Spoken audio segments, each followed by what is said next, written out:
High in a mountain range, where the clouds caressed the highest peaks and the winds whispered the world's secrets, stood the Hōzō-in Monastery.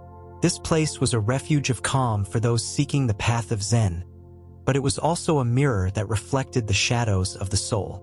At the monastery lived Master Kōgen, a man of indeterminate age whose presence was as imposing as the mountains surrounding the temple. His steps were slow, and his gaze was penetrating, as if he could see beyond flesh and bone, straight into the spirit. Kōgen believed that Zen was not a theory but a practice that had to be lived in every breath, in every step. However, in recent years, he had noticed a change in the air of the monastery, a heavy indifference creeping among the monks. One of the youngest, Rio, was the perfect example of this phenomenon. He had come to the monastery seeking refuge after a life marked by his family's neglect and emotional abandonment. Though his initial intention was to find peace, over time, he had adopted an apathetic attitude toward everything around him. He woke up every morning, completed his tasks, and meditated, but his spirit seemed absent, as if an invisible wall separated him from the world. One afternoon, as the sun began to set behind the mountains, Kōgen called Rio to accompany him on a walk through the nearby forest. It was autumn, and the leaves cascaded down in golden showers, covering the ground with a crisp blanket. They walked in silence for a while until the master broke the quiet. "Rio, tell me, what do you see around you?" Kōgen asked, stopping beside a maple tree whose leaves burned red like fire. Rio looked without much interest. "I see trees, falling leaves, the forest." Kōgen nodded slowly. "And how do you feel when you see all this?" The young man shrugged. "Nothing in particular, master. It's just a forest." The master said nothing more, but a flicker of concern passed through his eyes. They continued walking until they reached a small clearing where a stream meandered between the stones. Kōgen sat on a rock and pointed at the flowing water. Rio watched the stream. Its course is not straight, yet it never stops moving. The stones do not halt it. Rather, they shape its path. Life is like this stream, always flowing, always finding its way. But indifference is like a stone that becomes lodged, refusing to move with the current. "Tell me, do you feel that you are flowing or that you are a trapped stone?" The young man didn't know how to respond. He looked at the stream, but his thoughts were tangled. There was something in Kōgen's words that unsettled him, as if the master had put into words something Rio had not dared to admit. In the following days, Kōgen began assigning specific tasks to Rio, each designed to confront his indifference. One day, he was asked to care for a sick tree in the monastery's garden. Another, to spend hours watching the sun rise and set. At first glance, these tasks seemed trivial, but each held a hidden purpose. Meanwhile, other monks were also struggling with their own battles against indifference. Akemi, a senior nun, had begun to feel that her years at the monastery were a monotonous repetition of the same rituals. Hōjin, an elder monk, had emotionally distanced himself from the others, believing that detachment was the path to enlightenment. Gradually, Kōgen involved everyone in group activities that required collaboration and mindfulness, from building a new meditation hall to preparing communal meals. One night, during a meditation session, Kōgen spoke to the group. "Indifference is a silent poison. It makes us believe that we are separate from others, that our actions do not matter. But Zen teaches us that everything is interconnected. A falling leaf changes the course of the river. A word we speak can change a heart. How can we allow ourselves to be indifferent when every moment is an opportunity to transform the world and ourselves?"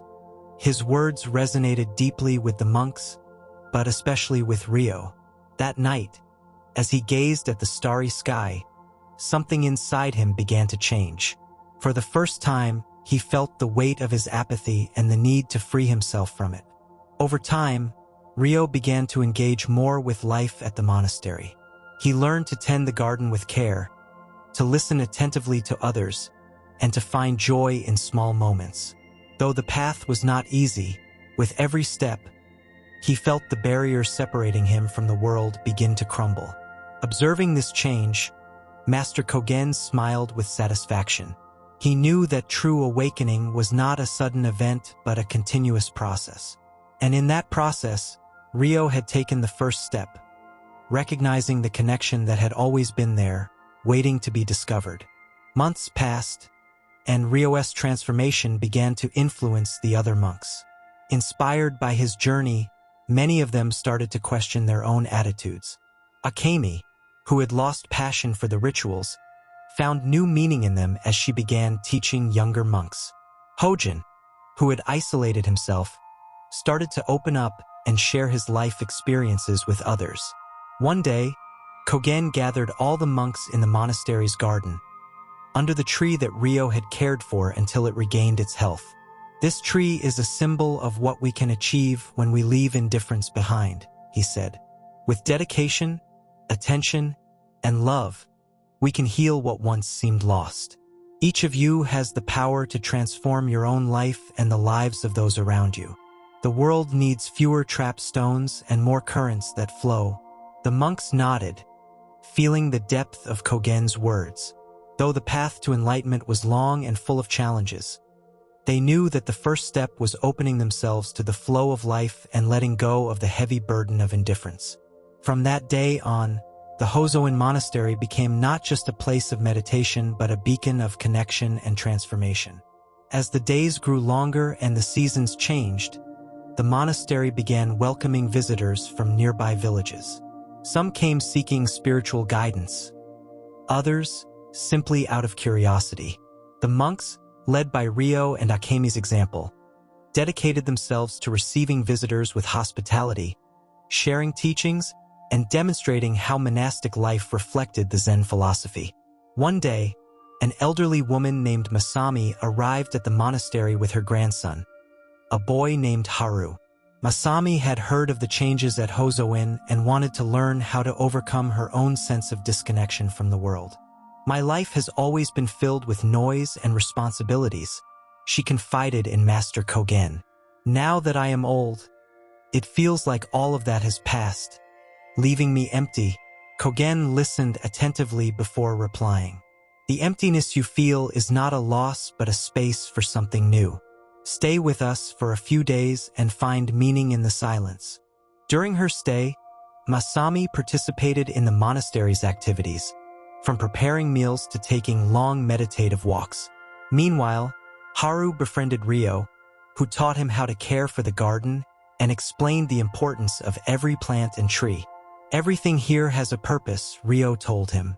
"Even a fallen leaf nourishes the earth so that something new can grow." The presence of Masami and Haru brought a new dynamic to the monastery. For some, like Hōjin, it was an opportunity to rediscover human connection. For others, like Akemi, it was a reminder that Zen teachings were not meant to be confined within monastery walls but shared with the world. When Masami and Haru bid farewell, they left behind not only their gratitude but also a legacy of transformation.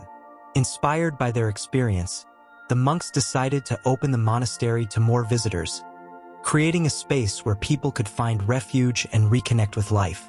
Over the years, Hōzō-in became a symbol of renewal. The monks continued their daily practice, now with a renewed awareness of their purpose.